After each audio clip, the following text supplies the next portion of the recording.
60-second book review of 400 Souls, A Community History of African America, edited by Ibram X. Kendi and Keisha N. Blain. It's a great book. I totally recommend it. I'll just say it right off the top. The premise is really interesting.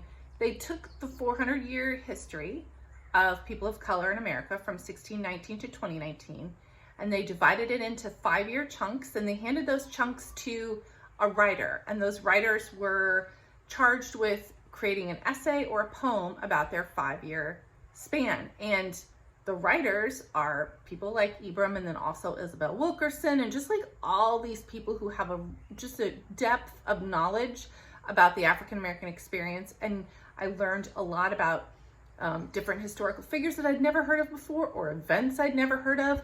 Some of the essays and poems are just about feelings, and so it's not all history lessons, but you do get a sense of the overall relationship that Black people have with this country and the depth of what kinds of things we're dealing with in modern racism.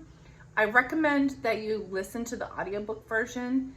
There are people of color reading the essays and poems. Some of them are the folks who wrote them, but some of them are celebrity readers like Felicia Rashad and Soledad O'Brien. And I just think that adds a lot of color, and the more people of color that can be part of this project, the better. I really thought this book adds a lot to my own personal knowledge of racism and slavery, Jim Crow.